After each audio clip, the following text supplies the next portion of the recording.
committee. And Honorable Speaker, I will suggest, I need your guidance.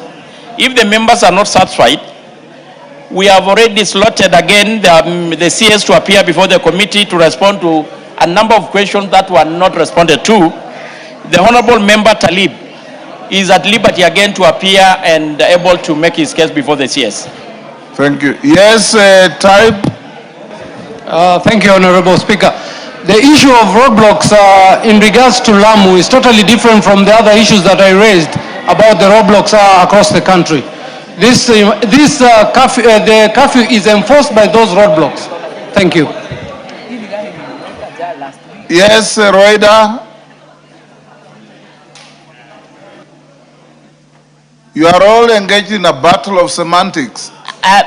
He is saying there are roadblocks but no curfew. You are saying there's a curfew, and you know in law to have a curfew it must be gazetted.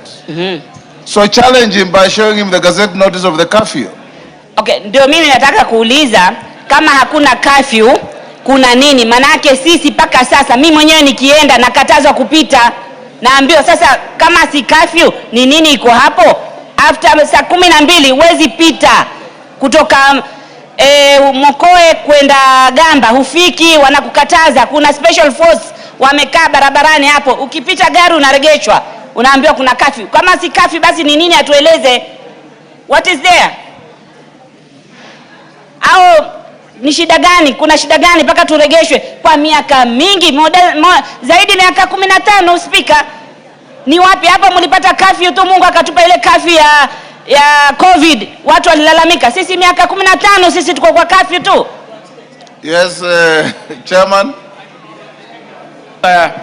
This is a house of record and we need to be honest to ourselves.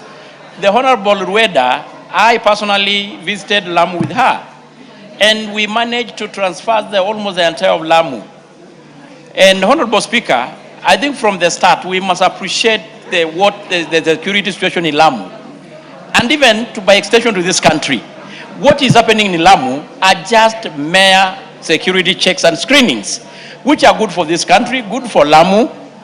And I think the Speaker had made it clear, any curfew has to be enforced by gazette notice, which is not in place. The court order suspended it and it remains suspended as so. And that is the position, Honorable Speaker. That is the official position. Right, we can't be flogging the same thing over and over. Not getting the solution. Speaker, Chair anasema alienda na mimi. Alienda mchana, ulienda na mimi usiku. Sasa mchana hakuna hizo restriction. Sasa acha kudanganya hapa kutudanganya. Tulienda na yeye tukaenda mpaka Kasuba, lakini mchana hakuna curfew. Order, Roida. You are using unparliamentary language. Mwenyekiti hadanganyi, anatoa taarifa. Type. And I hope you are still not arguing on the difference between curfew and the roadblock. No, thank you. What I would request, I think, is better placed to get us the information from the ministry in regards to the gazette notice, because this was done over 15 years ago. Thank you. And in case there is a curfew, it must have a definite period when it is gazetted. So let's go to the next. Doris Donya, is she in the house? Before I invite you, allow me, honorable members, in the public gallery, we have Katumba Comprehensive School. Order, honorable members, take your seats. Order, CNN, take your seats.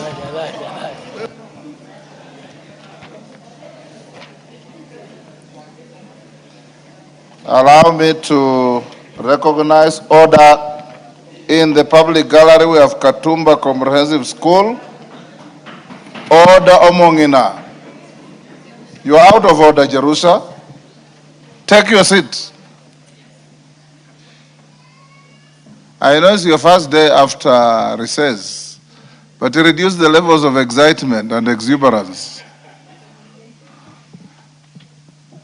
And I've made very beautiful gardens for you out here. Those of you who want to converse, just go to the gardens, sit, talk, and then come back to the house.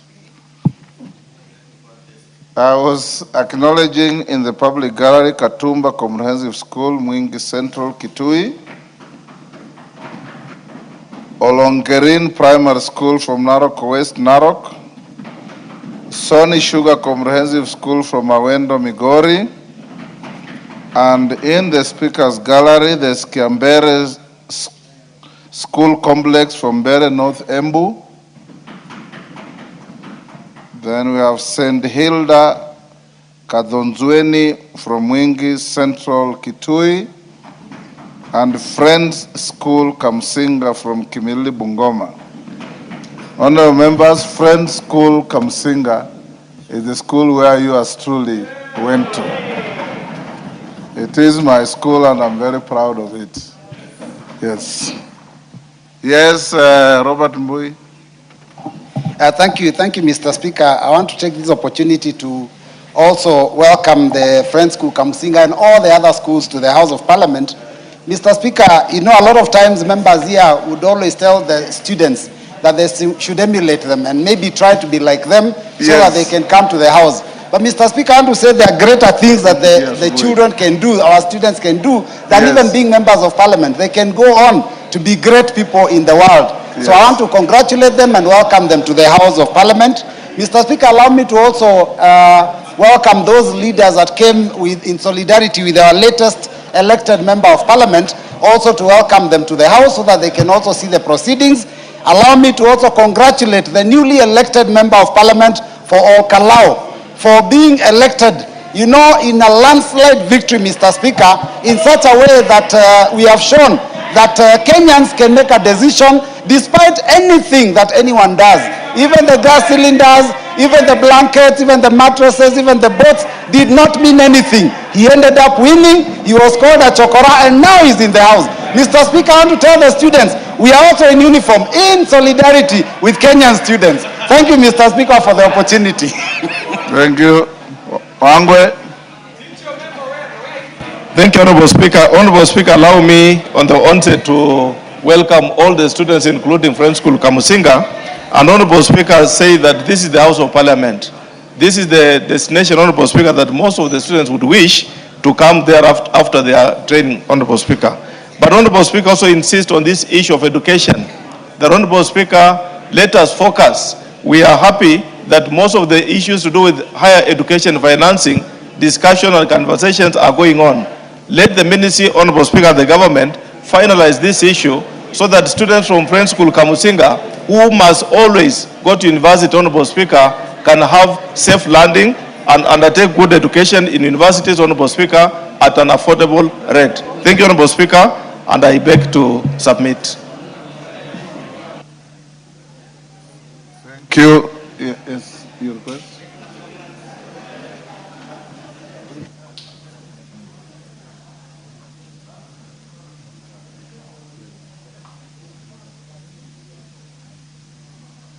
Honorable members, also in the Speaker's Gallery, allow me to introduce to you a delegation of 9 members of the Kenya Hemophilia Association, led by James Cargo.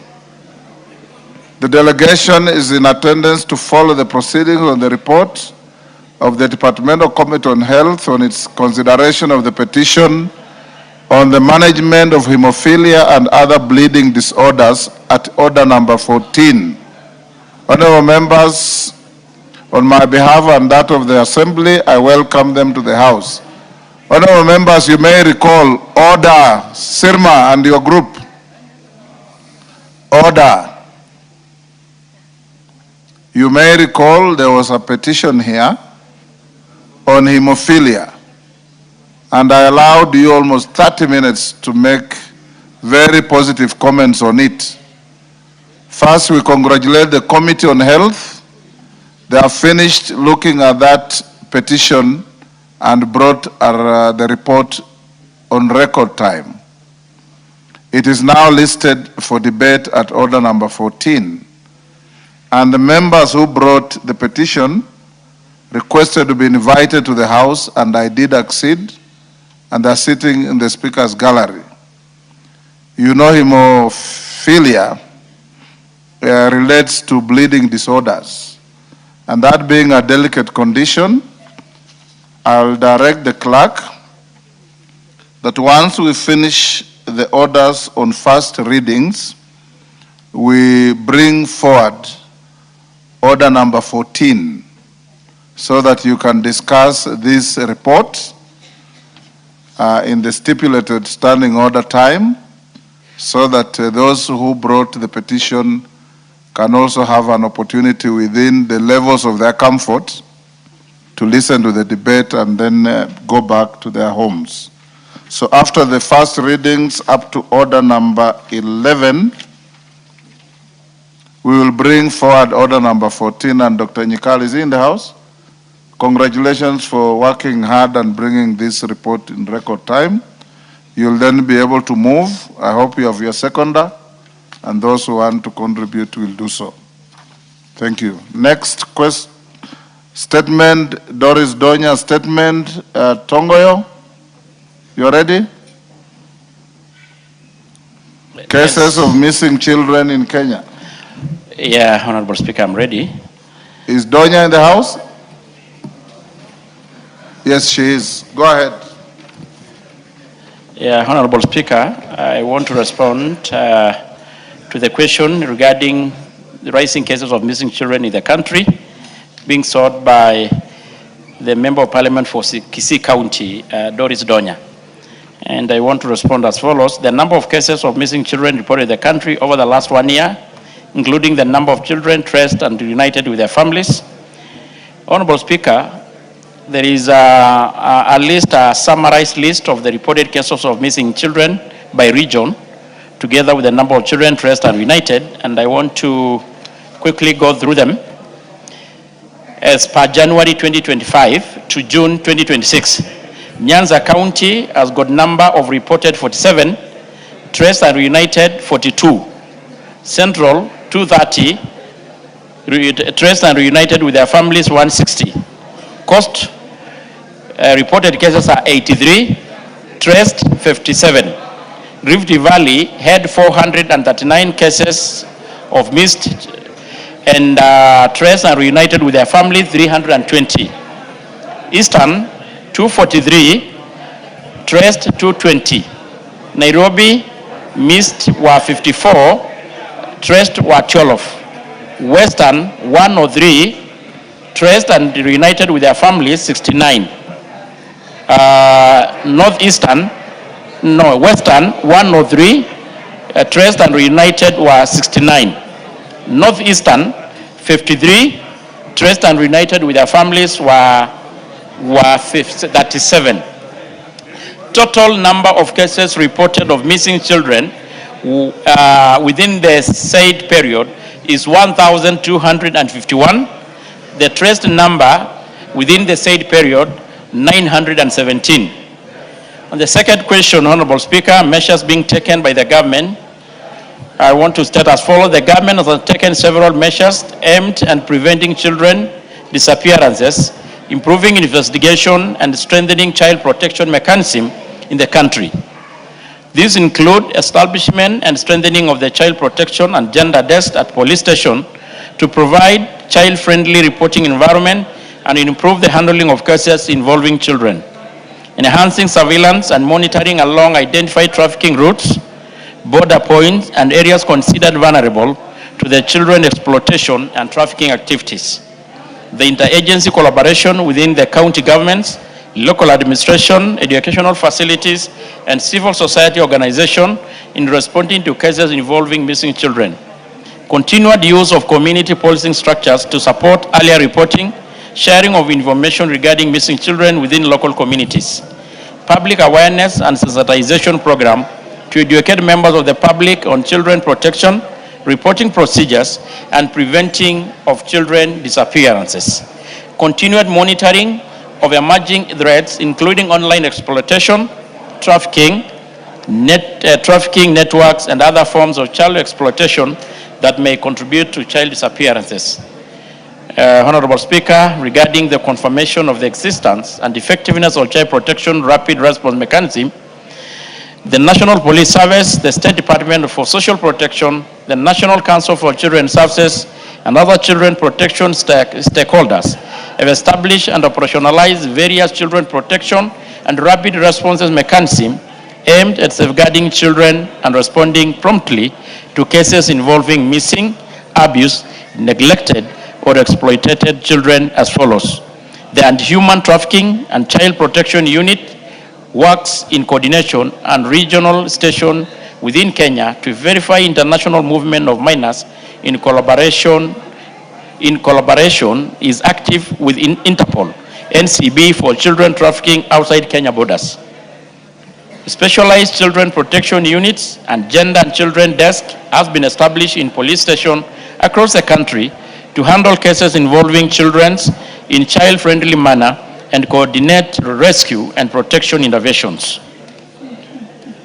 The National Police Service works closely with the Department of Children's Services, county child protection committees, local administration, schools, healthcare facilities, and civil society organizations to facilitate prompt reporting, rescue, tracing, and reunification of the missing children.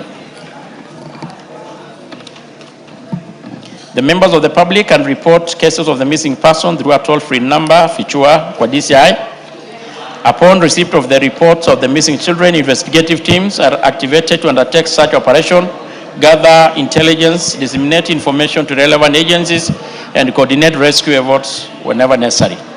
Of course, the arrest and prosecution of the offenders and the existing communication platforms, to include media outlets, social media channel, police networks, interagency information sharing mechanisms, and they are utilized to disseminate information on the missing children to seek public assistance in the tracing. Lastly, Honorable Speaker, the policy and the interagency intervention being implemented, the National Police Service, in collaboration with other government agencies and stakeholders, has implemented various policy and interagency intervention aimed at enhancing protection and safety of children in the country. And this include, among the service enforces laws and policy relating to child protection, including the Children Act of 2022, the Counter Trafficking in Person Act 2010, the Data Protection Act of the 2019, the National Child Protection Policy, and other child safeguarding frameworks. Investigating offenses committed against children and ensure that the perpetrators are apprehended and prosecuted in accordance with the law. And of course, the multi-agency collaboration that I've already mentioned, Honorable Speaker, and the Department of Children's Services, the National Council for Children's Services, the Judiciary, the Office of the Director of the ODPP, the County Public Protection Committee, international organization and development partners, including UNICEF and the civil society organization. This multi-sectoral approach facilitates coordinated prevention, rescue, investigation, prosecution, rehabilitation, and reintegration of child victims.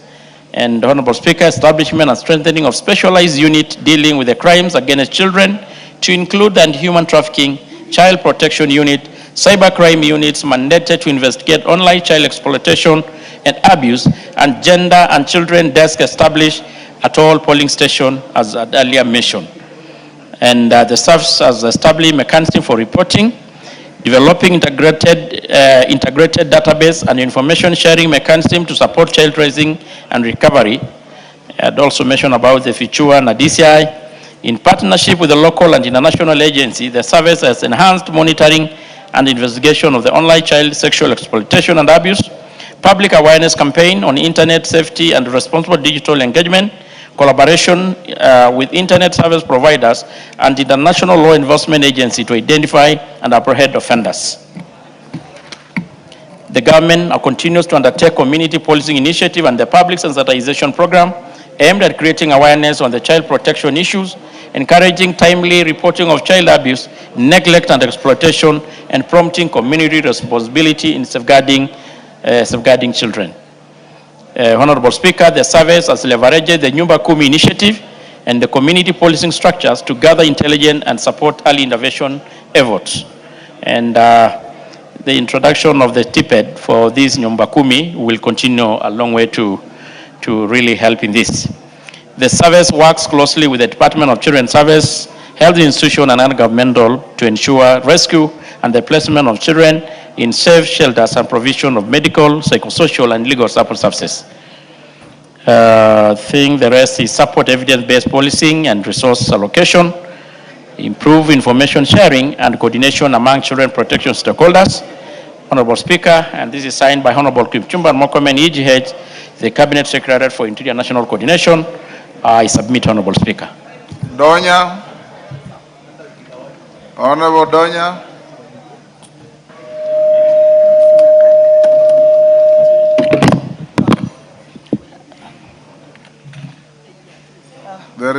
Thank you, Mr. Speaker. I had raised a concern on the missing children in Kenya. What the chair has given, he has actually stated the organizations which are in charge of the works which go around at the Department of the Police. He has not elaborated on what the organizations are doing. He has just named like 100 organizations. In my statement, I didn't ask for the organizations or those who are in charge. So, Chair, I don't know what was wrong with you giving details on what the ministry is doing regarding the missing children. You have said then you will ask the Nyumba Kumi to do their work. We know the Nyumba Kumi are there. So you are just evading the responsibility as chair and the ministry in charge of this to take care of our children. Mr. Speaker, I didn't ask for the long list of the organizations. I just wanted to know the measures they are taking to ensure that our children have safety and their security is guaranteed. Thank you, Mr. Speaker. Yes, Chairman. Yeah, Honorable Let's Speaker. take one more, Chairman. Yeah. Mama Zamzam. Asante sana Mheshimiwa Spika, na mimi niweze kumuunga mkono dadangu Donya. Watoto wengi wanapotea Mheshimiwa Spika, na sio sawa wala si haki mwenyekiti kusema kuwa waweze kuwapatia wazee wa mitaa.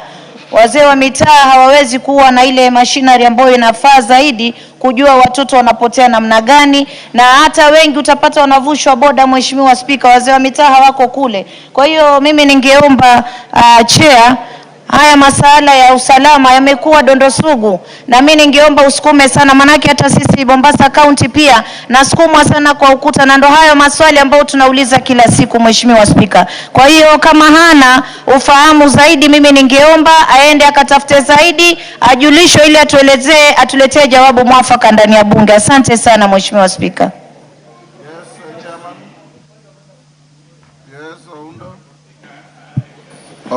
Speaker, also allow me to weigh in on this matter. And I, coming from the border point, the issue of disappearance of children is becoming an alarming issue. While we have done a lot of work with the local administration and the schools and everybody else, we still believe the national government should do much, much more to protect an innocent child.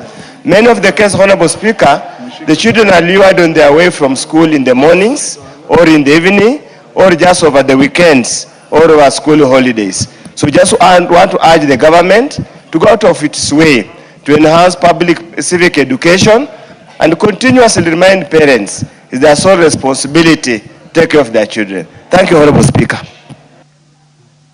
Yes, Tongoyo. Thank you, Honorable Speaker. I respectfully also with the views of the members, but Honorable Speaker, referring to the statement, I think it was very clear. The first question is no dispute. It was enumerating the number of cases. I think that is, we have well done, and regrettably they are quite alarming. On the second, Honorable Speaker, it was about the measures being taken to investigate, to curb the abductions. The other was in regards to confirmation of existence of effectiveness. Honorable Speaker, I think we tried to, the issue of protection of children involve both the government and non-government actors, to include the parents, NGOs, and even international actors. And that is, Honorable Speaker, the extent that the statement tried to go to explain the broader interventions to curb the vice. So, Honorable Speaker, I'm also really disturbed by the numbers, but the issue of numerating the players is part of what the question sought to address. Next is Honorable Mwango in the House. Yes, Chair Transport. Are you ready with the response? Yes, I am. Go ahead. Thank you, Honorable Speaker. Honorable Speaker, on Thursday, 2nd July 2026, the member for Starehe constituency, the Honorable Amos Mwago, requested for a statement from the chairperson of the Departmental Committee on Transport and Infrastructure regarding the implementation of the instant fines system. The Honorable Mwago in the statement indicated concerns regarding the operationalization of the instant fine system, including the adequacy of road signage, public sensitization, system safeguards, and plans for nationwide coverage. Honorable Speaker, the Honorable Mwago therefore sought to, among other things, establish evidence that clear and visible speed limits and other traffic signages have been placed and motorists adequately sensitized on the operationalization of the system, and B, plans to ensure other road sections across the country are covered under the automated instant fine system, and C, system safeguards put in place to guarantee the accuracy and integrity of the instant fine system. Honorable Speaker, the committee received a written response from the Ministry of Roads and Transport, which I now wish to make.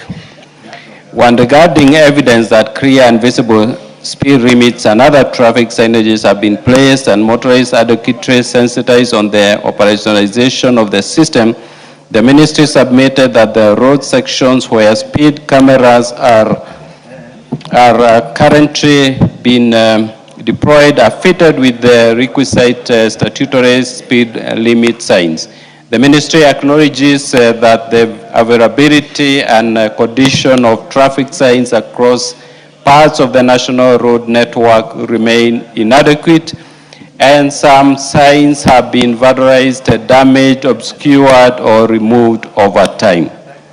To address this, NTSA is engaging with Kenha, Kera, Kura, and other relevant road authorities to progressively install additional speed limit signs and advanced warning signage informing motorists that their speed is being monitored.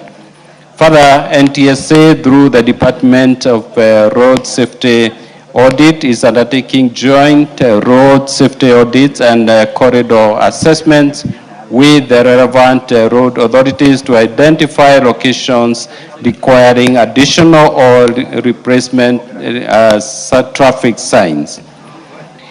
Regarding plans to ensure other road sections across the country are covered under the automated instant fine systems, the ministry submitted that the National Road Safety Action Plan provides for a phased implementation strategy based on risk assessment rather than nationwide deployment at inception. The implementation program includes identification of high-risk corridors and urban areas using crash statistics and other safety data, progressive deployment of automatic speed enforcement demonstration projects or designated high-risk road sections, expansion of automated enforcement and compliance systems to additional road corridor based on operational experience and road safety priorities. Capacity building for enforcement and agencies to ensure standardized and technology-driven enforcement and continuous integration of enforcement systems with the road safety databases and monitoring systems to support evidence-based expansion of the program.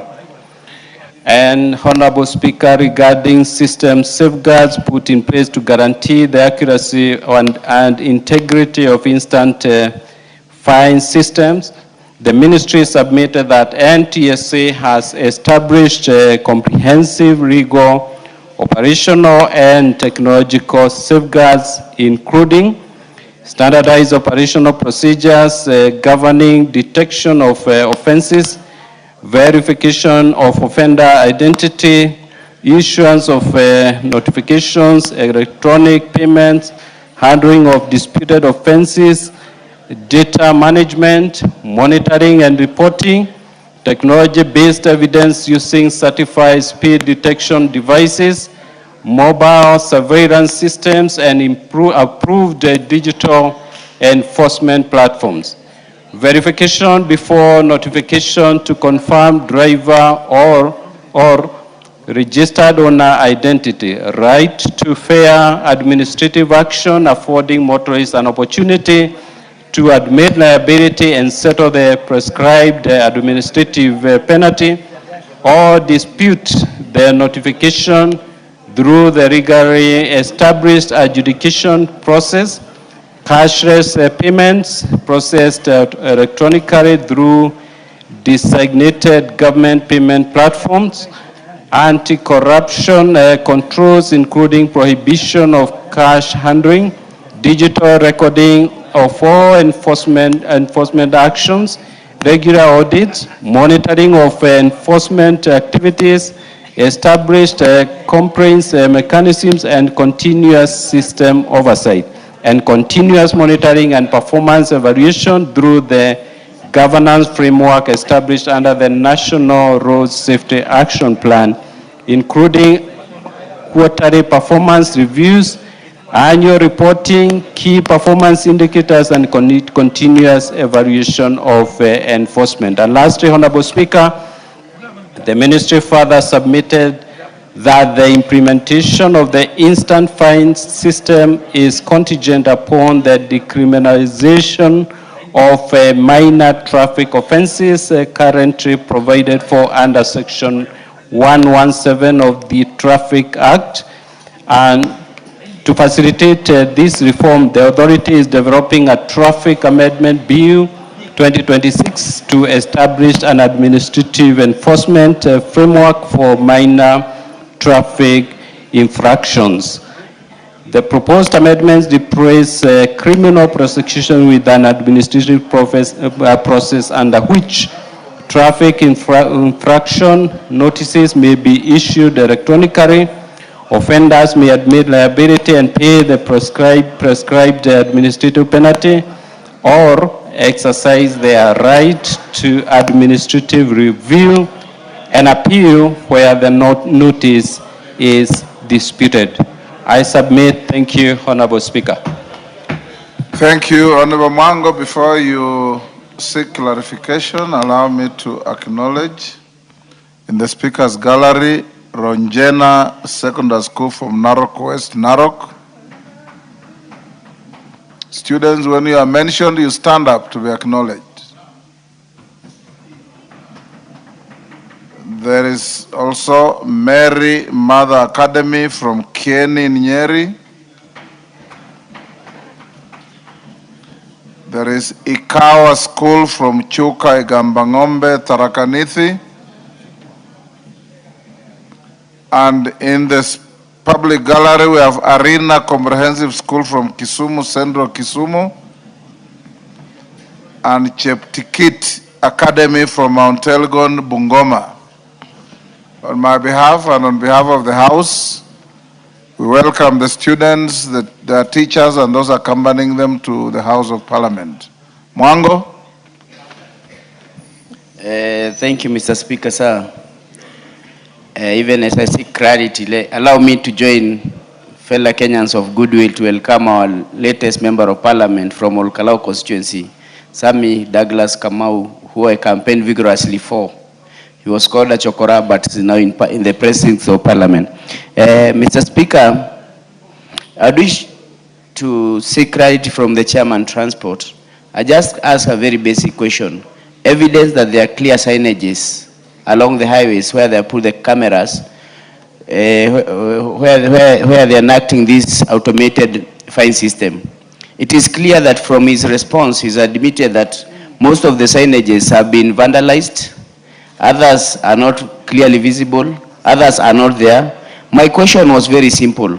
How do you have cameras in a place where there are no signages? It is very unfair to find a person where there are no signages, but the cameras are operating.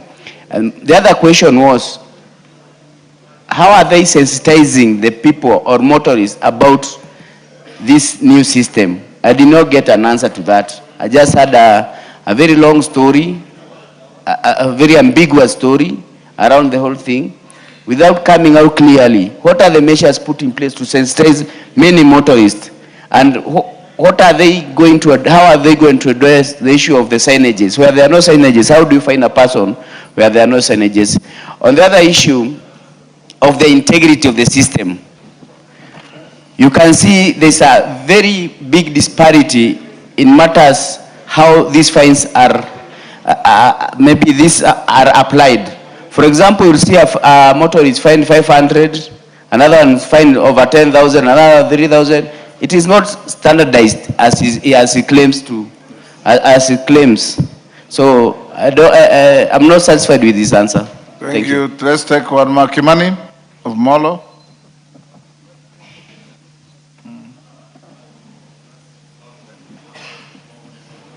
Thank you, Mr. Speaker. Mr. Speaker, I would like to remind you, Honorable Speaker, that you did guide that the Committee of Finance will be joined in this particular matter for this reason. Yes. That I raised the floor of this House. The punishment that should be done, the offense is not committed by the owner of the vehicle. It is committed by the driver. And I give a scenario. Take, for example, all the secured loans by banks, for example. So a bank, like Equity Bank, will have maybe 100,000 motor vehicles on the road that are registered in the name of Equity Bank. So therefore, if those fines are now levied on the logbook of those vehicles, then it's the Equity Bank that will pay those particular fines. Take, for example, someone who owns a fleet of Nissans or buses. I own 100 buses that commute between Rironi and Mount Summit, and every day there is probably a new driver. Then those fines will come to the logbook of those vehicles which I'm registered under. A more even practical example, think about our boda sector. 90% of the bodas that you find on the roads are not owned by the cyclists. They are owned by lending companies like Mogo, like Watu, like Mkopa. And therefore, when these fines then are levied on those lenders, because they're the ones who register those logbook, then those businesses will certainly close down. I think it's very important, Honorable Speaker, that this matter be re-examined and to find a way of levying the fine on the person who commits the crime, who is the driver, and not the owner of the vehicle, Honorable Speaker. Otherwise, Honorable Speaker, the vehicle that you have, that you use in the village, that is someone who carries maybe your mother or your father from one place to the other, they keep committing fines and you keep seeing fines of 10,000 shillings every day on your phone. In a month, 300,000 shillings. It is not, it is not, do you have You made your point. Yes, Robert Bui. Yeah, thank you, Mr. Speaker. Mr. Speaker, you know, I'm a supporter of cameras on the roads because I think Kenya needs discipline on the roads. It's a very important thing because when you travel the world, you notice that you know, people are very, very careful when they see the camera signs. And then you notice that accidents are much less than they are here. So it's a very good idea. But Mr. Speaker, even as we support it, it's I can see the concerns many members have. And I have also another concern. On Langata Road, Mr. Speaker, there's a camera. I don't know where exactly. But I have been a victim, and I know a few people have been victims of the same. But sometimes you ask yourself, why would the camera be put in a place where there's no school next door, there's no place where people are walking on the road? It's basically a highway. Why would you put a camera there and put a speed limit in, Mr. Speaker, of 50 kilometers per hour? A place where if you move at 50 kilometers per hour, you're actually likely to cause an accident. So, Mr. Speaker, I think there is need for this to be sorted out and thought through before we actually implement it fully. Mr. Speaker, I thank you, and I also must thank my neighbor, the Honorable Amos Mwago, for bringing this to Parliament. And maybe it would be informative for the chairperson of the Transport Committee to also do a search and spin and see the need is appreciated. The need for cameras and surveillance on our roads is more than appreciated. However, Mr. Speaker, if you travel on the roads in Kenya today, you are never able to tell where the speed limit zones are. There is never a sign that shows you that the 110 speed limit starts here and this is where it ends. Secondly, Mr. Speaker, there is technology available that can be utilized by NTSA to ensure that when a charge is made, it is not occasioned on the owner of the vehicle, it is actually a charge that is put on the driver who was driving at the moment when the offense was done. So, Mr. Speaker, I do believe there is space for the Transport Committee to go back and examine the matter that Honorable Mwago brought to us and find how the technology will also work with the real life situation on the roads, and especially if they're digitizing the penalty system, that must also have real what you would call highway furniture, real road furniture, up to and including the traffic signs, Mr. Speaker. I do thank you. Carola Mondi. Thank you very much, Right Honorable Speaker. I think on the issue raised by the Chair of Finance Committee that liability should just be limited to the driver, legally may not be sound. I think we are familiar with the concept of vicarious or imputed liability, where the person held liable is a person who has what we call in law respondeat superior legal control of whatever has caused the accident, like motor vehicles or employees, employers. So it may not be very practical, and risks are normally allocated to those who can handle them best. So the reason why it will be the financier or whoever is registered. Carola Monde, I thought there are graduated levels of responsibility. Speeding is personal responsibility to the driver. Allowing a defective motor vehicle to be driven by your driver, then you take vicarious responsibility. I thought that is, those are the graduated situations in the law. Correct. Isn't that so? Correct. So Kimani is half right, you are half right. So you can...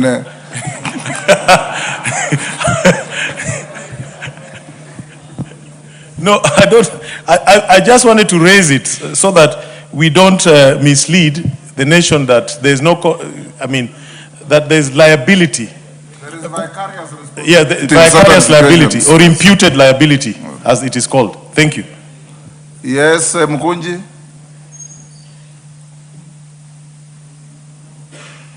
Thank you. Thank you, Honourable Speaker. I also rise to agree with the sentiment shared by my colleagues. Honourable Speaker, I'm an often user of Thika Road, and that is where these cameras have been concentrated. And Honourable Speaker, I believe the whole process of establishing these cameras must be a process that involves this House and involves the public keenly. Because, Honourable Speaker, one day while I was coming from up country, around 8 p.m., I found cars slowing down seriously, below 50 kilometers per hour, Honourable Speaker. And I was actually wondering what is going on. Only for my driver to receive a message the next day to pay 10,000 Kenyan shillings, Honourable Speaker. And I would say that we need to agree that technology is the way to go when it comes to enforcement of our laws. But, Honourable Speaker, this is a process that must be keenly implemented and its procurement and establishment highly publicized, so that, Honourable Speaker, we don't have tribes of the public getting into even accident just because, Honourable Speaker, there is establishment of technology. Thank you, Honourable Speaker. Oundo. Speaker, I didn't go to the law school, but I know there's a principle that, honestly speaking, will end up this arrangement punishing motor vehicle owners more than punishing those who commit the offense. As you clearly say, speeding is a human endeavor. Might not necessarily be a mechanical problem, but it's a human endeavor. And I want to give a very interesting case. Some years back, I was charged in Nakuru court for speeding. So when I went to the magistrate, being what I could do, I asked the prosecutor that who was driving the vehicle at the time you caught on the camera speeding. They said they did not know because the camera was unable to pick out the driver. And the magistrate agreed with me that the prosecutor was on a fishing expedition, so I was left scot-free. I fear that this is going to happen. And then, Honorable Speaker, a fine is a penalty for breaking the law. If you are purported to have broken the law, if you are not given a chance to mitigate so that appropriate punishment is meted out, would it not be unconstitutional to punish me unheard? It is not. Read the law. There are what we call instant fines in petty offenses that the offender need not go to court. Those are called misdemeanors in law. Honorable Speaker, for example... You are the lawmaker. Yeah. For example, Honorable Speaker, let's just look at a practical case. An ambulance speeding to take somebody to hospital. How would you treat the matter? On the other hand, I'm carrying an expectant lady who is just about to do it. I don't know what to do it. I have to speed. So I need a chance to mitigate. All those exceptions are there in law. Yeah. So that's why we are saying this process, the way it is designed, is going to be extremely punitive and unfair to the people of Kenya, notwithstanding the fact that we need to enforce discipline on our roads.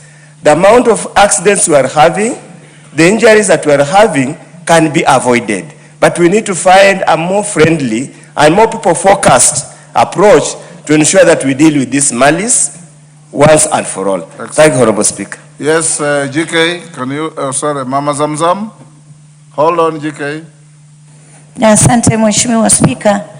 Mimi nashangaa nikiona viongozi wanatetea ile fine ya instant ambayo madereba ambao hawana uangalifu ndani ya barabara wanapewa. Mheshimiwa Spika, tumepoteza maisha mengi sana. Juzi na jana tumekuwa kwenye michezo kule Rwanda. Dereva hata ukimwambia nimechelewa mpira na kuambia hapana, kuna cameras, nikienda vibaya mimi ndio nitapigwa fine, watoto wangu watakosa chakula. Kwa hiyo Mheshimiwa Spika, sheria ni sheria, ukata mbele na nyuma, hamna cha hii wala hii. Na kisha nimesikia ndugu yangu mmoja akisema amempongeza mwenzake na akasema aliitwa chokora. Mheshimiwa Spika, wengine huwa na ile feeling, lakini mimi nataka kuambia hata Kasongo ambao wanamuita rais wetu ni Wathog. Kwa hiyo wao wakianza kuita watu majina, wewe tayari na wao pia kuitwa majina, wakae watulie. Lakini nikirudi kwa barabara lazima tuwe waangalifu, na hili ni jumba la kutunga sheria, lazima tuangalie sheria ambayo inaweza ikamkinga Mkenya kutokana na ajali za barabara. Asante sana Mheshimiwa Spika. Yes, GK. Thank you, Honorable Speaker. Honorable Speaker, the matter raised by members needs a bit of engagement with the ministry, but we need to ask ourselves what has occasioned this kind of intervention. Honorable Speaker, we are losing on average 5,000 lives every year. This is not something that we can take lightly. We are here expressing anger over the use of technology, knowing very well, honorable members, that the use of technology is the best international practice all over the world. The use of technology replaces the roadblocks and the use of police officers on our road. Honorable Speaker, yes, what's the point of order? Is it point of order or point of information? What is out of order? It's a point of information. Does he want information? That's okay, Honorable Speaker. Mr. Speaker, I must inform the Honorable Chair for Transport that members are not against any enforcement of any traffic rules. And in fact, we as members are part of forming the laws that govern traffic in this country. However, Mr. Speaker, the chairperson is not in order to refer to international practice, because what is occasioning traffic zones in Kenya is places where government has not been able to put infrastructure up to and including overhead crossing bridges. So we find ourselves in a situation where an international highway, where standard speed would be around 110 kilometers, is reduced to 50 kilometers per hour, giving a perfect example of Mackenzie, near Thika, just past Thika at Del Monte, on an international highway, the Great North Road, limited to 50 kilometers per hour, Mr. Speaker, without any road sign showing where the speed limit zone starts and where it ends. So, Mr. Speaker, this parliament is not against international standards and international practice in traffic. It is to tidy up that the laws that leave parliament are implemented in a way that is not offensive to the users of these roads, Mr. Speaker. I thank you. Do you want to be informed again by Member for Molo? That's okay, Honorable Speaker. It's okay. But Honorable KJ was not informing. I think he did something different. He was debating. He was debating. I hope. Thank you, Honorable Speaker. Honorable Speaker, the chair did say that we are angered by use of technology. And I find offense in those words. What we are saying, Honorable Speaker, and you rightly put, where the mistake has been committed by the owner of the vehicle, let the fine be on the owner of the vehicle. Where the offense has been committed by the driver, let the fine be on the driver. And I think the chair should take that very, very seriously, because that is going to be a very big decision to make, and especially as I outline the businesses that will affect, especially the banking and all those financial sector institutions, Honorable Speaker. Go on, GK. You've now been informed. Honorable Speaker, before I get to, I respond to Honorable Member for Moro, let me address the issue raised by Honorable Mokonji about this matter having been debated in this House. Honorable Speaker, this law permitting the ministry to use technology was passed here in Parliament. And we all debated and agreed that the use of technology is the best way forward to address the many deaths that we are experiencing on our roads. We have had many special motions in this House. Chairman, if you listen carefully, there are just about 2-3 categories of concerns. Number one is that the speed cameras you put on the highways must be visible and must be relevant to the situation. So there is not a continuous speed limit on the highway. There are speed limits where there is need for extra caution and care. That's what I've picked from your colleagues. Number two is the point raised by Kimana and Karoli Omondi. When do you apportion personal responsibility to a driver and vicarious responsibility to the owner of the vehicle? That is the second point. The third point raised by several members is that having passed the law is not enough. You must continue with public awareness and public education, given what you are saying, the unacceptable number of people who are losing on the roads. So if I was in your place, which I'm not, you should be addressing those 3 points. Well guided, Honorable Speaker. Yes, Mukunji, what is it? For this law to work for the people of Kenya, Honorable Speaker, we should have at least 3 months of continuous information on phones so that people can know. That is methodology. Let him answer. Thank you. Methodology. The principle is the same. Honorable Speaker, I don't want to overdwell on Honorable Mukunji's point, but the ministry indeed engaged in that exercise, and it was actually more than 3 months. I remember they started sending messages to us to alert us that the use of instant fines through technology would be employed, which is what is happening.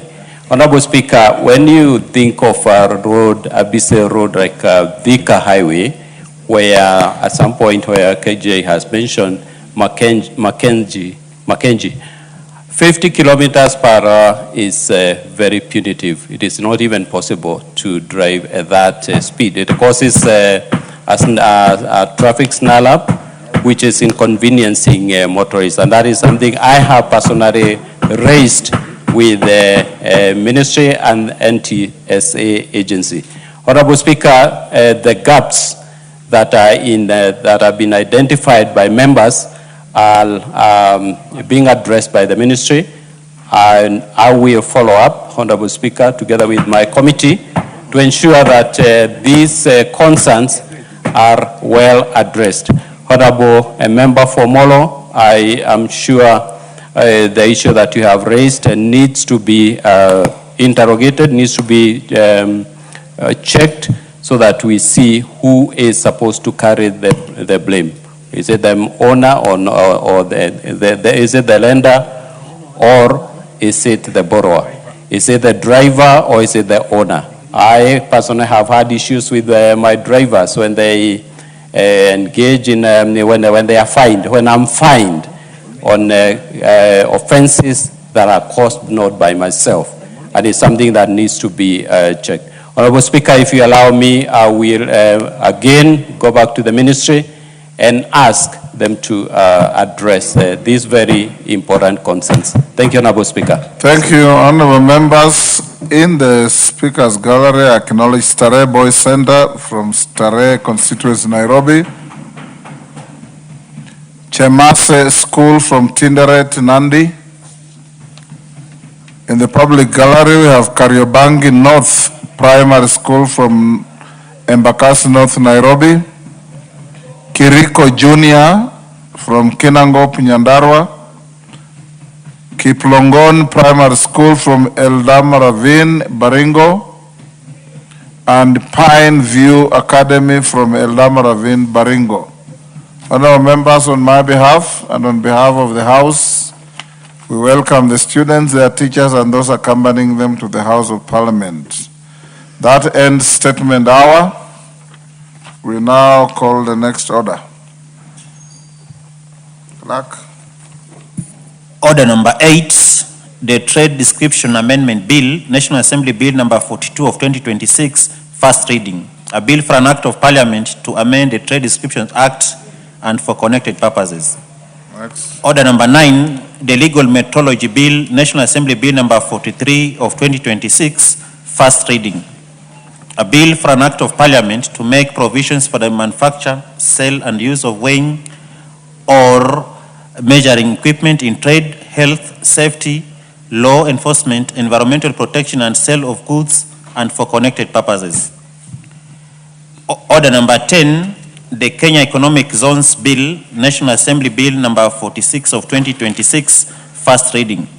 A bill for an act of Parliament to provide for the establishment and declaration of special economic zones and export processing zones, to establish the Kenya Economic Zones Authority, to provide for the promotion and facilitation of global and local investors, the development and management of enabling environment for such investments, and for connected purposes. Now go to order number 14. Order number 14, motion, consideration of a petition on the management of hemophilia and other bleeding disorders. Dr. Nyikal. Thank you, Mr. Speaker, for this opportunity to report on this petition. Honored Speaker, I beg to move that this House adopts the report of the Departmental Committee on Health, a report on public petition number 001 of 2026 on the management of hemophilia and other bleeding disorders in Kenya, laid on the table of the House on Tuesday, 23rd of June, 2026. Honorable Speaker, public petition number 021 of 2025 was submitted by Mr. James Cargo, Treasurer of Hemophilia Association of Kenya, on behalf of hemophilia patients across the country and was tabled in the National Assembly on the 8th of March 2026. The petition was referred to the Departmental Committee on Health for consideration. Mr. Speaker, the petition highlights the significant burden of hemophilia in Kenya. Mr. Speaker, Madam Speaker, hemophilia is a bleeding disorder that affects the clotting ability of blood in the body, such that patients who are affected bleed excessively, are unable, their blood is unable to clot, and they bleed in organs, often the knees, sometimes in the brain and internal organs, causing severe damage to joints and many times causing death. It often affects male children, male persons, because it is sex-linked. Madam Speaker, it affects an estimated 4,000 to 4,500 to 5,500 Kenyans, yet only 1,000, about 1,300, about 23% have been formally diagnosed, meaning, Madam Speaker, that a lot of people are suffer, and some even die. Madam Speaker, this is a disease that is challenging in treatment because I've said many are not diagnosed. It is expensive to treat, and the treatment centers are few in the country, and it's also extremely expensive to manage. Currently, it is through donor support that most people get management and care through the World Federation of Hemophilia, and the support they give is valued at about US dollars 20 million. That is almost 2.6 billion annually. Even this contribution still covers only about 30% of what is required to buy just the clotting factors, leave alone the other support that is needed. And worse still, Madam Speaker, the memorandum of understanding governing this support is actually expiring early next year. So without urgent domestic financing and sustainable supply, Kenya faces a preventable human crisis that will leave thousands of patients without this life-sustaining treatment. Madam Speaker, hemophilia treatment, expensive as it is not covered in our current Social Health Authority benefit packages. And Madam Speaker, this is a very expensive treatment. One dose of the drug that is used, which is a factor concentrate, actually costs 50,000 shillings. And in most patients in a year, about 1 million shillings. Not many Kenyans can afford this. And yet it's not covered as I've indicated. This level of expenditure is burdensome and catastrophic for most families with hemophilia patients. The National Health Insurer needs to make provision for hemophilia treatment so as to ease the burden of families of persons living with hemophilia. The petitioners therefore prayed, Madam Speaker, for the committee to effect the following. 1, recognition of clotting factor concentrates as essential medicine for both adult and pediatric hemophilia patients' treatment to ensure their consistent and sustainable availability in Kenya. 2, that the government strengthen infrastructure and capacity by establishing additional hemophilia treatment centers across the country to enhance diagnostic capacity, improve healthcare worker training, including specialized pediatric care, reviewing medical curricula in school to incorporate management of hemophilia and other bleeding disorders, and increasing funding for public awareness, particularly in relation to early childhood screening. Madam Speaker, as it is now, we have just about 15 centers in the country that can look after these patients, and some just give supportive treatment. Effective treatment is only in Kenyatta National Hospital and Moi referral. So you can see how many people are suffering to get services when they have this problem. The petitioners are also asking us that there's need for formal recognition of hemophilia as a disabling condition to enable registration with the National Council of Persons with Disabilities, as well as inclusion of hemophilia treatment under the Social Health Insurance Fund. 4, any other measures that the National Assembly deems appropriate to address the plight of persons living with hemophilia. Madam Speaker, the committee considered this petition and met with the petitioners, the cabinet secretary, and 3 patients that are affected and other stakeholders. And after several very serious considerations, Madam Speaker, the committee made the following recommendations, and these are really the most important.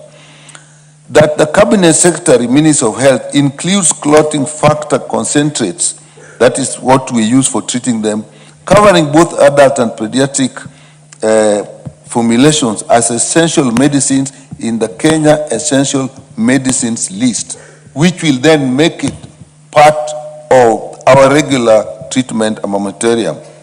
That the Minister of Health, the Kenya Medical Supplies Authority, and county governments ensures sustainable procurement and consistent distribution and availability of the factors within the national supply chain, including through pooled procurement arrangements with local and regional and international agencies, because often these are not available locally. So working with international agencies is important. That the Cabinet Secretary, Minister of Health, and the Social Health Authority, and the Benefits Package and Tariff Advisory Panel to develop comprehensive hemophilia benefits package under the Primary Health Care Fund, the Social Health Insurance Fund, and the Emergency Chronic and Critical Illness Fund that will make provision for clotting factor infusions, specialist consultations, hospital admissions, physiotherapy, diagnosis, and screening, as well as psychological support. Screening is particularly important because diagnosed early, these patients can actually be supported and avoid disabilities and even death. That the Minister of Health and the National Board for Social Protection recognizes hemophilia patients and their caregivers as vulnerable persons and affords them the necessary social assistance and social care pursuant to the Social Protection Act number 12 of 2025. Madam Speaker, it is important that these patients with this chronic illness, often debilitating, benefit from social protection just like other people.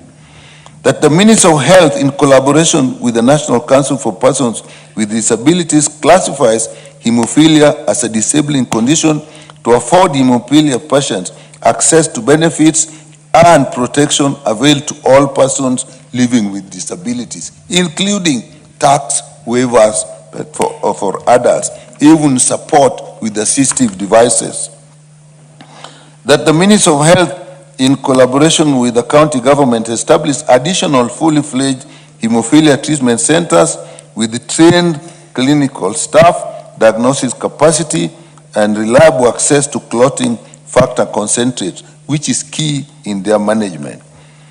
That the Minister of Health, Minister of Education, Healthcare Professional Statutory Bodies, and Kenya Medical College incorporates hemophilia management in the clinical training and education curriculum. Madam, we actually noted that many health professionals come out and actually are not clear and cannot make early diagnosis, endangering the lives of people, particularly at first contact, when it is most useful to make a diagnosis.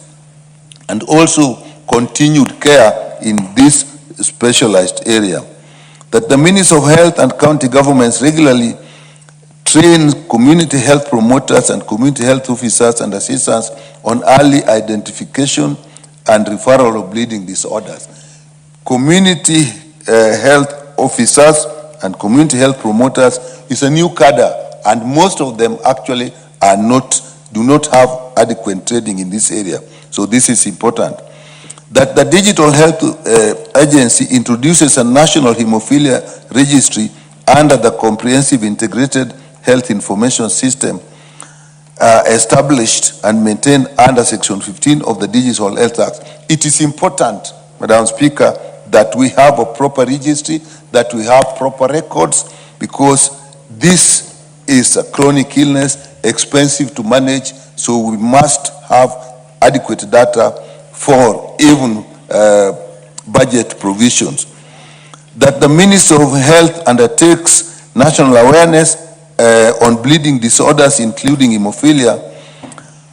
It is important, Madam Speaker, that people know about this, and so the ministry needs to actually roll out training so that people are aware of what happens. Very few people know about this, and sometimes people even go into minor surgeries and actually suffer severely. That if they were aware, they would know that they cannot undertake such minor surgeries. Honorable Speaker, in the light of the recommendations by the Departmental Committee on Health on its report on public petitions number 001 of 2026 on the management of hemophilia and other bleeding disorders in Kenya, I beg to move and urge this House to adopt this report. And I really ask members to support this. As a committee ourselves, Madam Speaker, we noted that the National Transfusion Center that deals with blood is not properly financed. And we were a little bit surprised at the low level of financing of 300 million shillings per year. We decided in this budget to double it, but even that is far from adequate. The committee is committed that will actually lobby for more financing for this disease condition. Therefore, Honorable Speaker, I beg to move and ask Honorable Lenguris to second.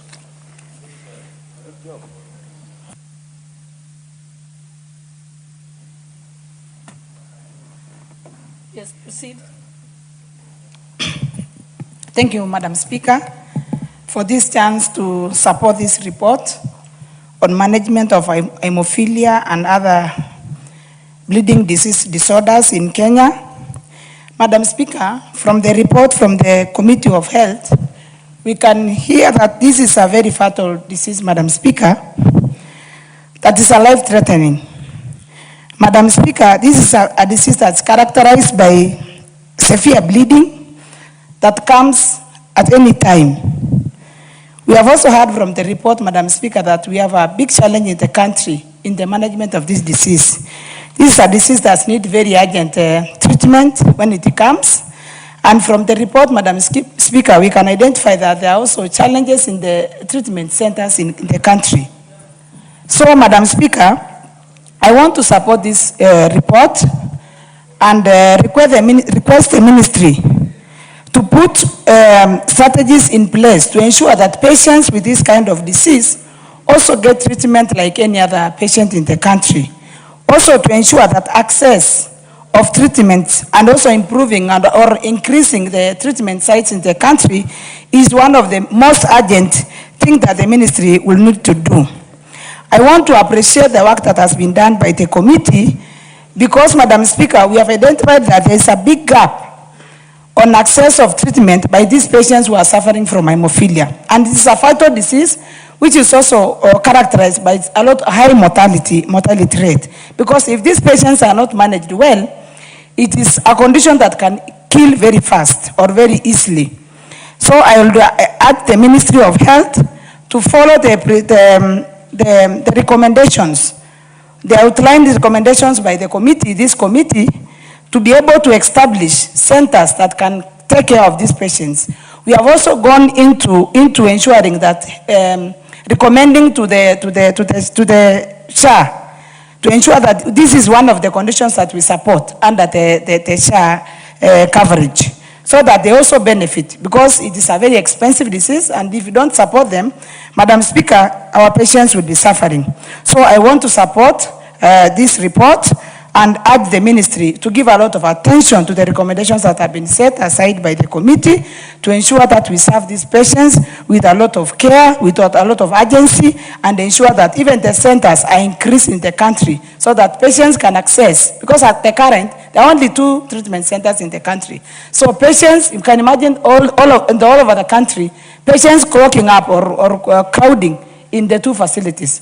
So this is one of the things that we need to give attention and also support with the budgetary, so that they can, our patients can get support, and also get any other support that they can get from other relevant government ministries. Thank you, Madam Speaker, and I support the report. Thank you. I second. Say I second.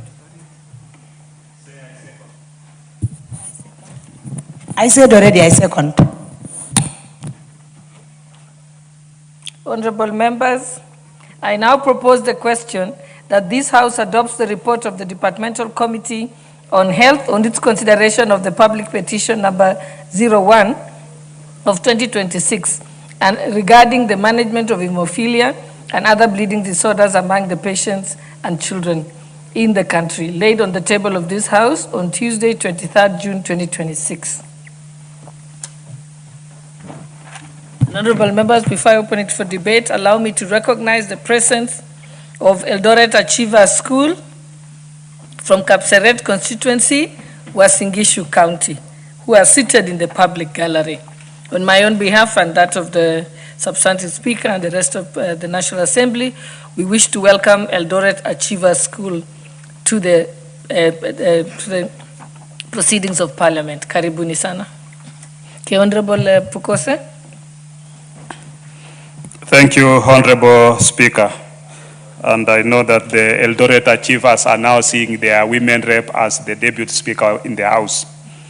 I hope that they are very proud of you. Honorable Speaker, I stand to second this important report by the Committee on Health, which I'm a member. Honorable Speaker, hemophilia, for those who don't understand, is a genetic inherited disease that affects mainly male, and women are the carriers. So you find that this is a bleeding disorder. There is failure of the clotting factors to, once somebody is injured or gets a cut, those clotting factors, there are 2 types. You are talking of type A and type B. And you have clotting factor 8 and clotting factor 9, which makes when you are cut, you find that your blood can now be able to clot. So that factor is missing in the inheritance. And once it misses, then when you get cut, you will find that these people bleed. They bleed seriously. And at times, Honorable Speaker, you will find that maybe a boy is taken for circumcision without people knowing. And once he's circumcised, you will find that this child will bleed to death or even gets injured. You will find that the hemophilias are exposed. They might even just be traumatized. Through trauma, they get injured, maybe any part of the body, and the bleeding is that serious. So, Honorable Speaker, normally in the hospital, we have trained hematologists who handle them. And you'll find that these trained hematologists give them the factor concentrates. This is what is missing in their blood, so that their blood can be able to clot. And these factor concentrates, they are not available locally. They are imported. Kenya does not manufacture factor concentrates. They are imported from outside.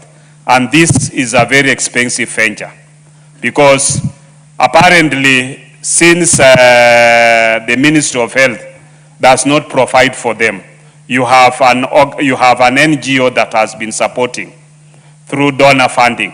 And this donor funding has been supporting by purchasing these factor concentrates. And therefore, once the donor funding is now going to stop, then you have these Kenyans exposed. You have these Kenyans not having factor concentrates. You have these Kenyans not able to, you know, Honorable Speaker, they are not able to import that factor concentrate. You will find that it's the donors the donors who are importing them and supplying to various facilities. Kenyatta National Hospital, Department of Hematology under Professor Mwanda is the one which has been supporting them, and other hematologists throughout the country. So you'll find that, Honorable Speaker, once the factor concentrates are not imported, then these Kenyans are exposed. It means once they get a cut, there is nobody who will be able to assist them. You will find that these factor concentrates are given on regular basis, maybe twice or even 3 times in a week.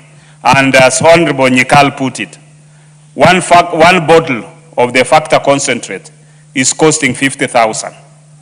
So you can imagine 50,000 times 2 times 3, that is around 150,000 per week. Times 4, you'll find that you are talking of an enormous figure which they cannot be able to afford. So what we are asking the ministry is, as per the recommendations which we made, can we have it under SHA?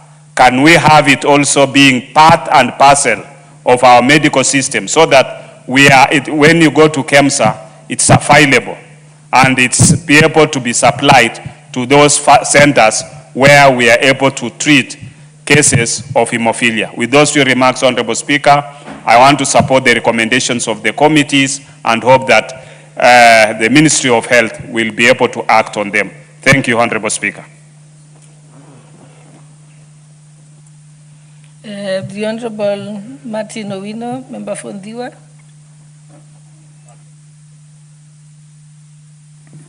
Thank you, Madam Speaker. As a member of the Health Committee, I also stand to support this report. And thank also James Cargo and the hemophilia team for petitioning the Parliament to take consideration of this life-reducing disease. Madam Speaker, it's not a matter of cost. Anything that hurts Kenya should be addressed. And it's no good also to say that only donors can address. If donors can come and address issues of our own people, how about ourselves? When one bleeds, family bleeds, and all of us bleeds.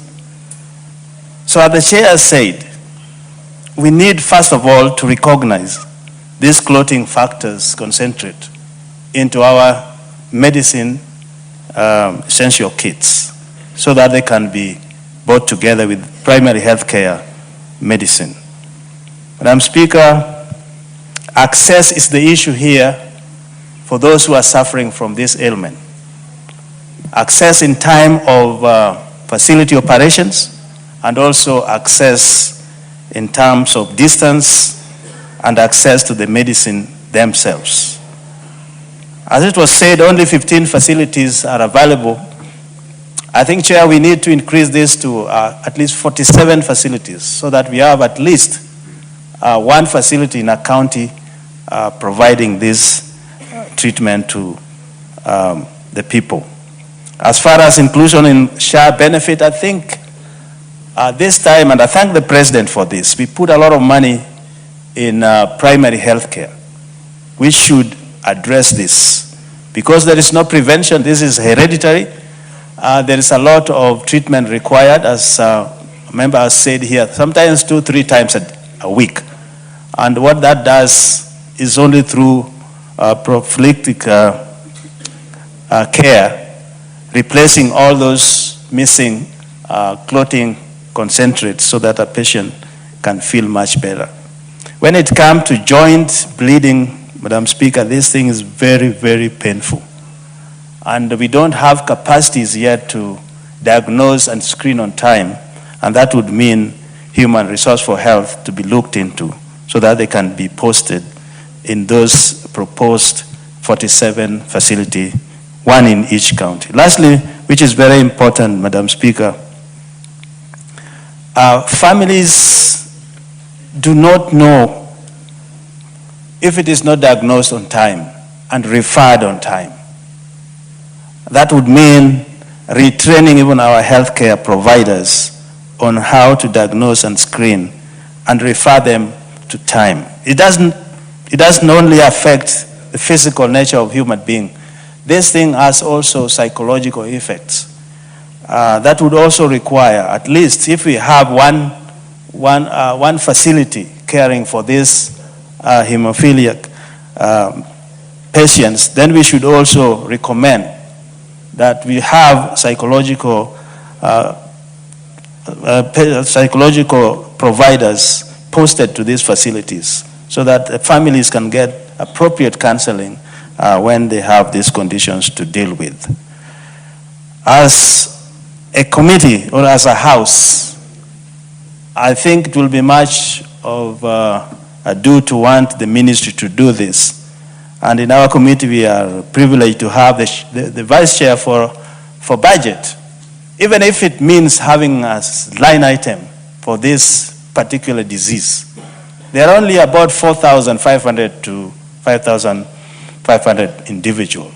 We could include funding for them so that when the donor support elapses, we can have our own funding and caring for our own people.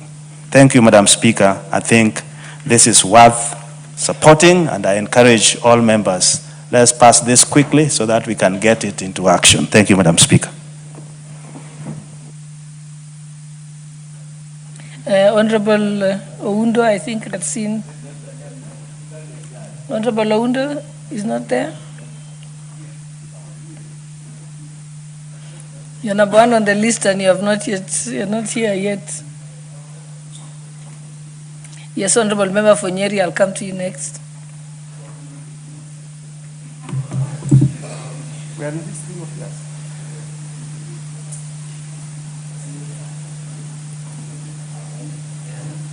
Okay, I think Honorable Oundo, I'll let you settle down first. Okay, the Honorable Member for Nyeri, Honorable Mathenge. Thank you, Madam Speaker. Madam Speaker, from the onset, I'm a member of the Health Committee, and we sat through this petition, and I stood in support of the report and the recommendations of the committee. Madam Speaker, this petition by the Hemophilia Society of Kenya goes to the core of our constitution, in particular Article 27, equal protection and equal benefit of the law for hemophilia patients in this country.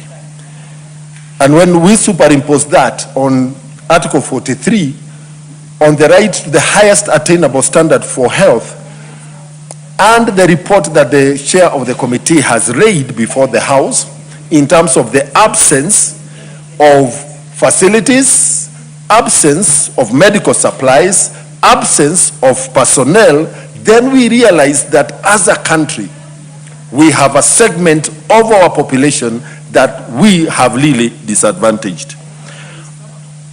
Honorable Speaker, preventable bleeding is a health crisis for a family, for a hemophilia patient. It is an education crisis for a family with hemophilic students. It is an employment crisis for a family with adults who cannot go to work on account of bleeding that is preventable. It is a disability crisis because a person suffering from hemophilia, once there is onset, they are unable to do a lot of things for themselves.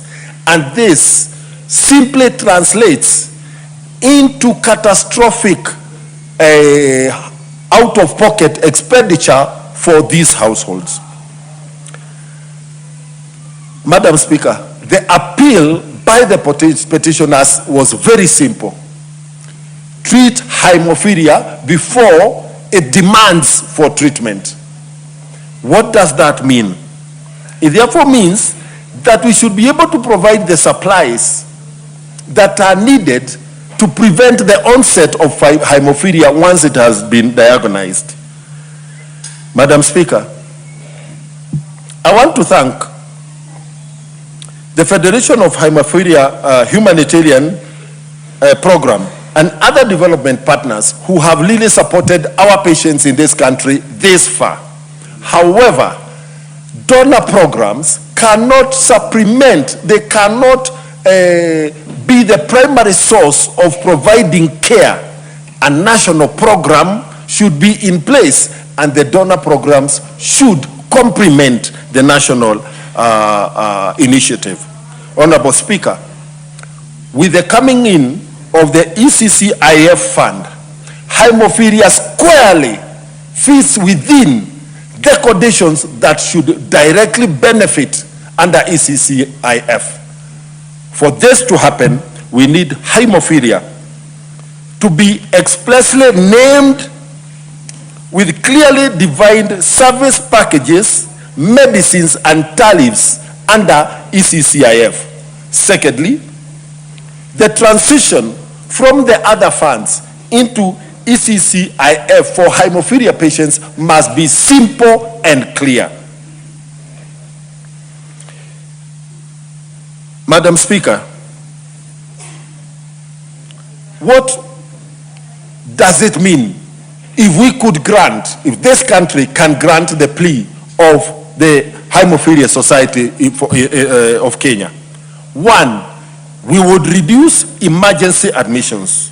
Two, we would allow children suffering from hemophilia to continue with their education uninterrupted. We would reduce chronic pain and long-term disability. We will protect families from catastrophic health expenditure. Early diagnosis, clotting factor replacement therapy, prophylaxis, and a national registry are very low-lying fruits for this country. Madam Speaker, I urge this House to support the report of the committee and support its speedy implementation. Thank you, Madam Speaker. Honorable Zamza, member for Mombasa.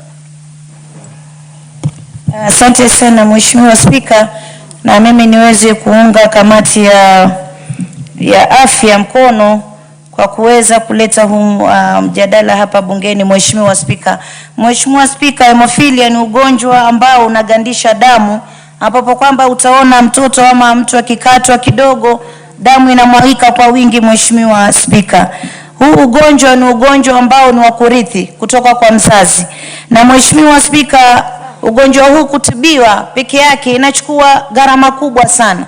Unaona hata ile kutibu mtoto mdogo ni 50,000 mpaka 100,000, 150,000, kwa mtu mzima ni 300,000. Mheshimiwa Spika, ugonjwa hauchagui maskini ama tajiri. Mheshimiwa Spika, kwa hiyo mimi ningependa kuweza kumunga mkono ndugu yangu ambaye ameleta hii bila hapa bunge, ya kusema kuwa huu ugonjwa unafaa utiliwe maanani katika taifa na bajeti ya Kenya. Mheshimiwa Spika, ili tuweze kupata katika mahospitali yetu, manake hawa wagonjwa kama hawa, hospitali ambayo inatibiwa hapa Kenya unapata ni hospitali 2 peke yake, wakati ambapo wagonjwa wako sehemu zote za Kenya. Mheshimiwa Spika, na mtu anaweza akapata jeraha, ama kwa mtoto mdogo anaweza kutairiwa ukaona anamwaga damu mingi sana mpaka kupelekea kifo. Mheshimiwa Spika, kwa hiyo kuna mahitaji makubwa sana kuweza kupata huduma ya afya katika sehemu zote Kenya. Kisha pia katika SHA waiweke kuwa hiyo katika magonjwa ambao ni yale magonjwa ya dharura, na ni magonjwa ambayo ni yale magonjwa mazito kama vile wanavyoweka high blood pressure, ugonjwa wa sukari, pia hii iwekwa katika ile msururu. Mheshimiwa Spika, ili hawa watu kupika pale hospitali waweze kuangaliwa kwa uangalifu. Mheshimiwa Spika, kwa hiyo mimi niweze tu kusema mmefanya jambo la maana sana. Huu ugonjwa vile ninaposema hauchagui, na mtu anaweza kuwa pengine amedungwa hata sindani ama amekatwa na kijembe, unapata damu inamwaika nyingi na mtu hajui kama kwa mfano ana huo ugonjwa, Mheshimiwa Spika. Kwa hiyo huu ugonjwa ni ugonjwa ambao watu wengi hawana ufahamu nao. Mtu anaweza kuona tu mtoto ana overbleed akafikiria pengine ni kitu cha kawaida, kumbe ni ule ugonjwa wa hemophilia, Mheshimiwa Spika. Kwa hiyo mimi napenda kuunga mkono na niseme mahospitali yetu ndani ya Kenya tupate madaktari kila sehemu na waweze kupata mgao wa kuweza kukabili ugonjwa huu, Mheshimiwa Spika, kwa sababu ni ugonjwa ambao unachukua pesa nyingi sana kuweza kuutibu, Mheshimiwa Spika.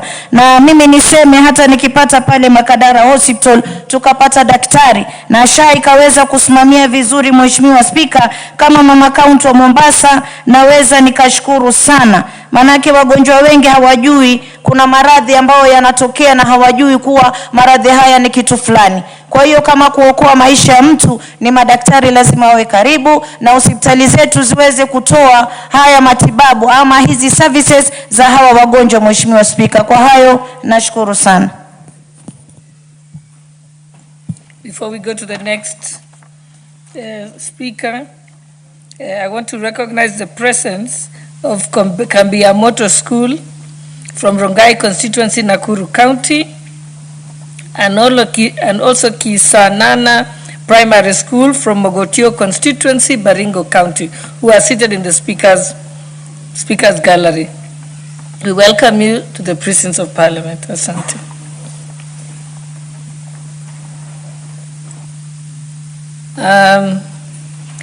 Member for Wajir North.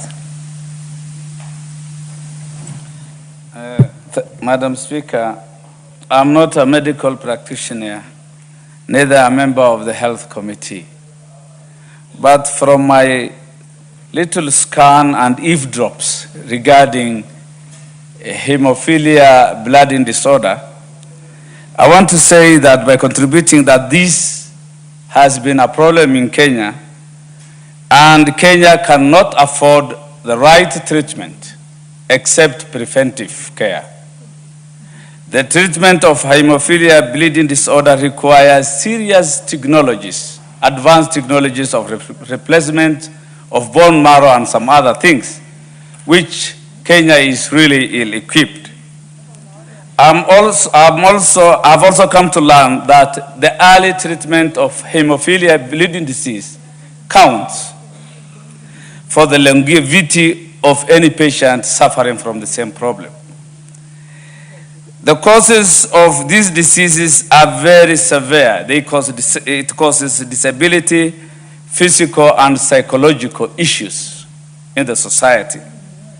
In as much as it is genetical, I've also realized that the one mistake we do, we only address hemophilia when it is at an advanced stage, not at the early onset when it is manageable. By then, this disability is knocking, and all other attendant issues that could come with the advanced stage of hemophilia bleeding is also with you. That is the unfortunate part of hemophilia bleeding disorder, Mr. Speaker. So the earlier we treat patients, the better for their survival, Mr. Speaker. Madam Speaker, sorry. So it's all about managing severe bleeding and avoiding the permanent damage associated with it. Madam Speaker, in preventing hemophilia, you need to control clotting of blood. You must encourage clotting of blood. Lack of clotting is the cause of bleeding. And avoiding the issuance of blood-thinning drugs to patients of hemophilia is also a concern. And making sure that there is enough civic education so that they are not engaged in extraneous, serious physical exercises.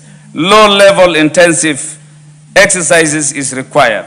Circumcision, as is common in the rural folks, is also a concern, because you may happen to circumcise a patient of hemophilia, then that is the beginning of a problem, like ignorance on the part of those doing circumcision.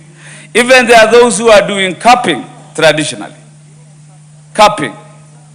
And many, and even properly some dental measures have to be sensitive to hemophilia bleeding disorder patients. So we need actually a specialized way of handling this unique disease. Blood transfusion is one of them. We must have serious donors and blood banks across this country. I've realized the high costs associated with managing this disease. In Kenya, it's not treatable, it is only the management we are talking about. The high costs, we also depend on donor. Hardly do we budget and factor in this. I've realized it's only 14% of those who are affected, and that means there is low rate of diagnosis. Meaning many are out there unknown. So our statistics are not yet updated on hemophilia bleeding disorders, Mr. Speaker. Then there are issues of stigma, just like HIV/AIDS. Once you are seen to be bleeding, people associate you with all kinds of curses and unwarranted things to make you out of place in the society. Of concern to me is the rural community where I come from, northern Kenya, Wajir County. How do you treat a hemophilia bleeding disorder patients when there are only 14 facilities or so? That is to tell you the former professional hospitals and few in Nairobi are the only ones privileged to treat hemophilia diseases, Madam Speaker. The non-inclusion of...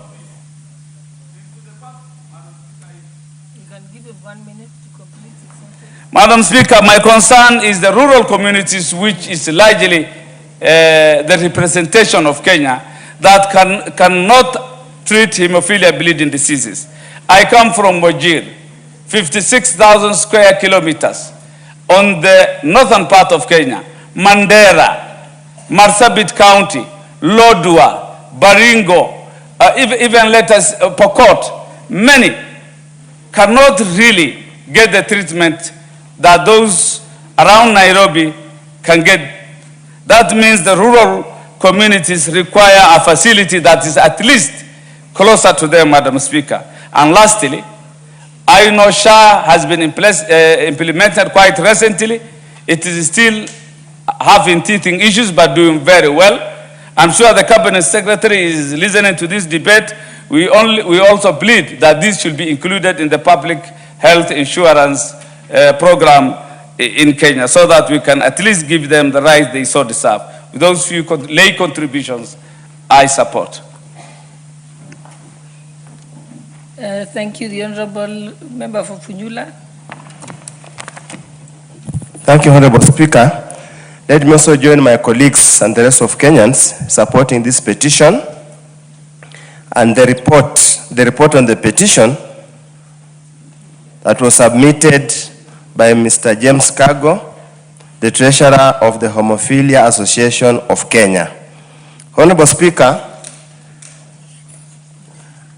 we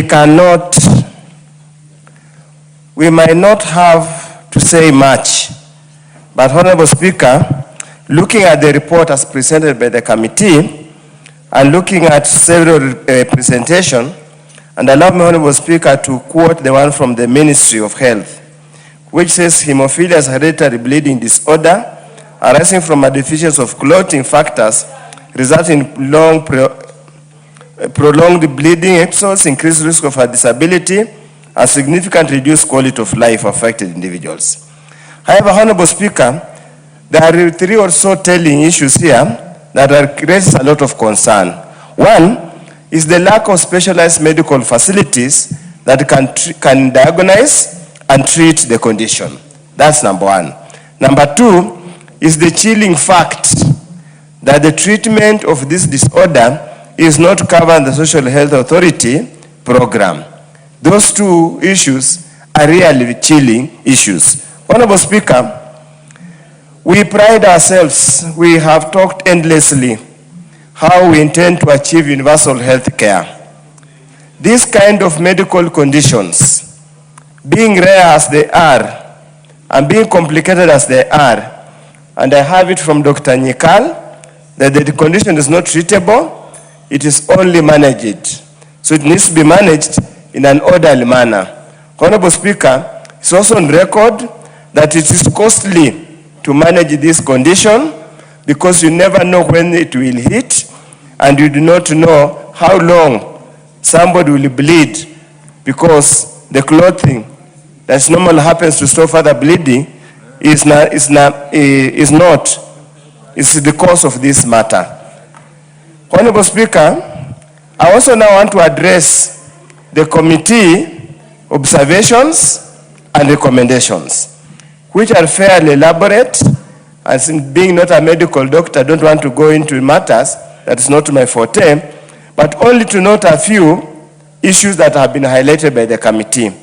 That number C, for example, paragraph 56C, the committee recommends the Cabinet Secretary, Minister of Health, and the Social Health Authority, and the Benefits Package and Tariffs Advisory Panel to develop comprehensive hemophilia benefits package under the Primary Health Care Fund, the Social Health Insurance Fund, and the Emergency Chronic and Critical Illness Fund. Honorable Speaker, this is where we can start this debate. However, Honorable Speaker, in all subsequent or the successive budgets, national budgets, appropriation bill, we has always come out very clear that both the primary health care component fund and the emergency chronic and critical illness fund is grossly underfunded. Grossly underfunded. It therefore means that even this recommendation and the prayer can only be for soothing the soul of the patients, but we need to find ways and means of making it a reality. Honorable Speaker, the second recommendation that is also important is the issue that the Ministry of Health and the county governments regularly trains community health promoters and community health officers and assistants on early identification and referral of bleeding disorders. Honorable Speaker, in many counties, CHPs are underfunded, are underprovided, they are underenumerated to an extent that even additional training will not assist them much. So therefore, Honorable Speaker, all that we are saying at the end of the day is that we must find ways and means of making available funds to treat this unique condition that is hereditary, and I have been told by Dr. Nyikal that it seems to affect mostly male species, and that's why we always say the boy child and the male child is an endangered species in this country. We need to continuously pray. Finally, Honorable Speaker, I'd like just ask one.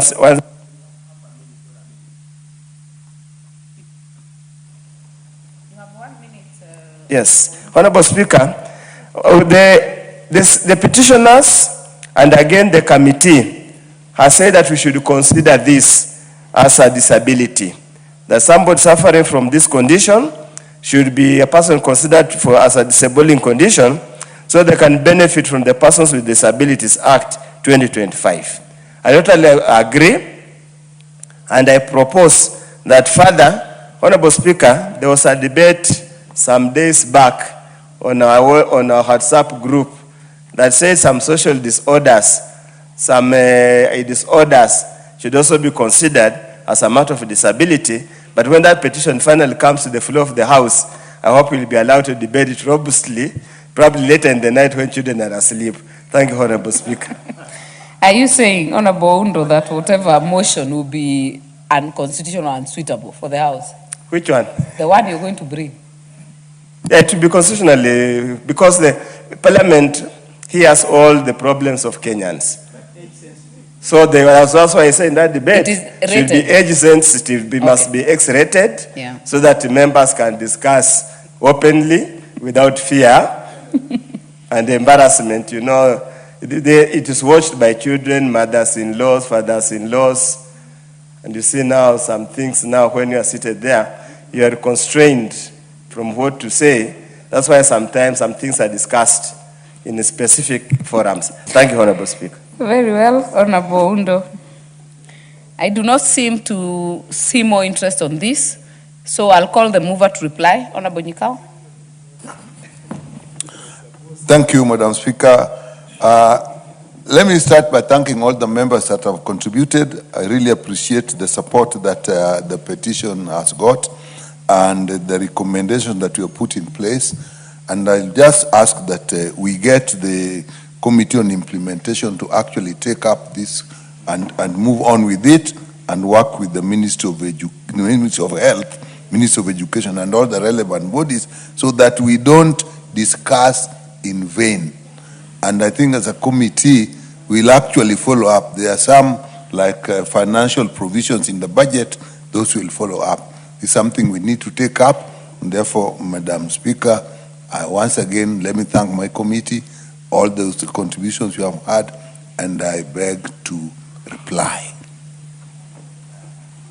Very well, Chair Health Committee. Honorable members, I shall defer the putting of the question on this motion. We, as had been guided by the Speaker earlier, with the reorganization of the order paper, we shall then go back to order number 12.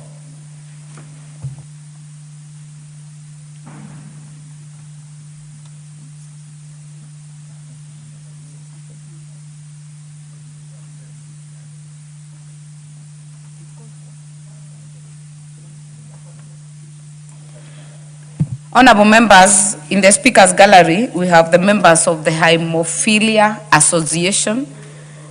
We would like to thank you for sitting through the debate. It has got overwhelming support, and we thank you for coming and observing the proceedings in the House. You are free to leave at your pleasure. Next order.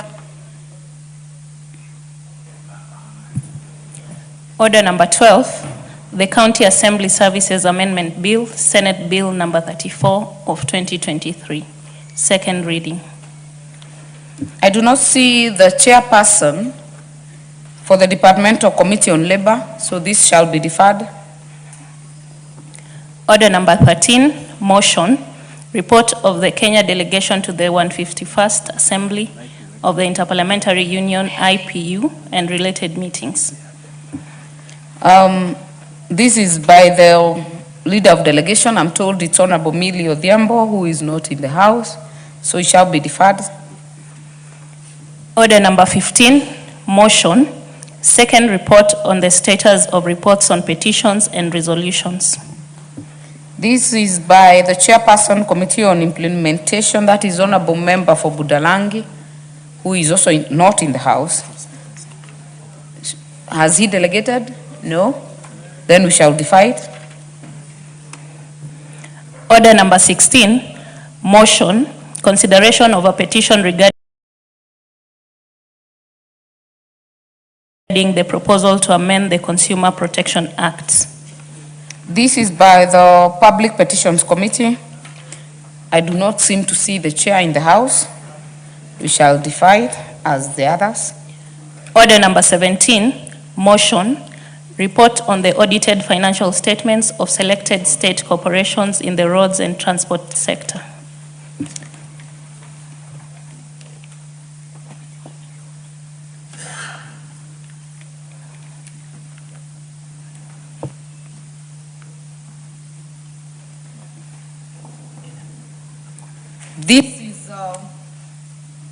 This is by the chairperson, Public Investments Committee on Commercial Affairs and Energy.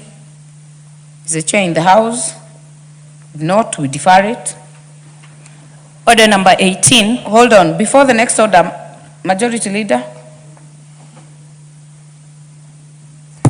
Thank you very much, Honorable Speaker. In the absence of the chair, I would like to reply.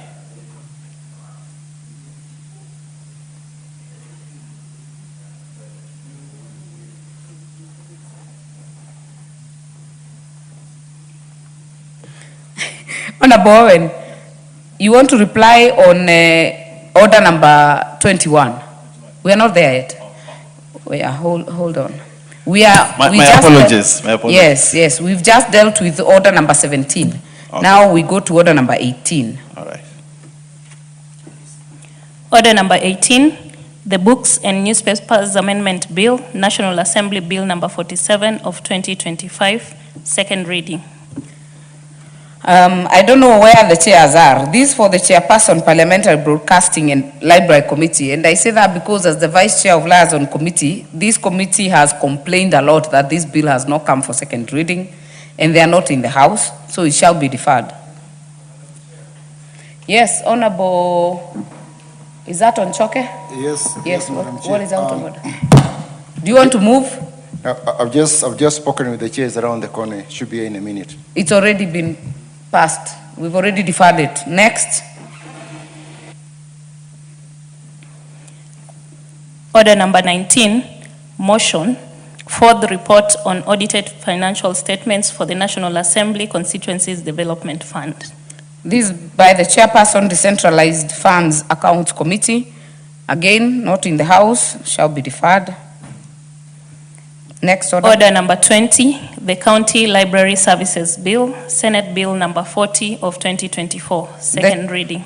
The chairperson, Departmental Committee on Sports and Culture, not in the House, shall be deferred. Next order. Order number 21, the Business Laws Amendment Bill, Senate Bill number 51 of 2024. This is under the leader of the majority, still on second reading. I do not see any interest for debate, so I shall call Honorable Owen Bayer to reply. Thank you very much, Honorable Speaker. Honorable Speaker, in reply from the majority side, Honorable Speaker, we'd like to say that we need to create a good and conducive environment for doing business in this country.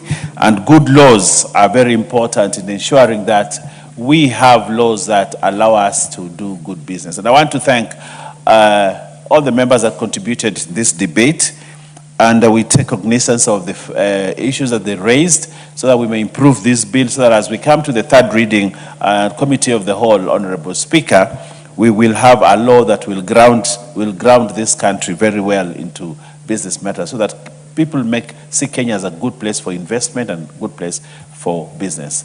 I reply. Very well. Honorable members, for obvious reasons, I shall defer the putting of the question on this. Next order. Order number 22, the Competition Amendment Bill, National Assembly Bill number 4 of 2026. This for you, Majority Leader. We are on second reading and there is no more interest for debate. Could you reply?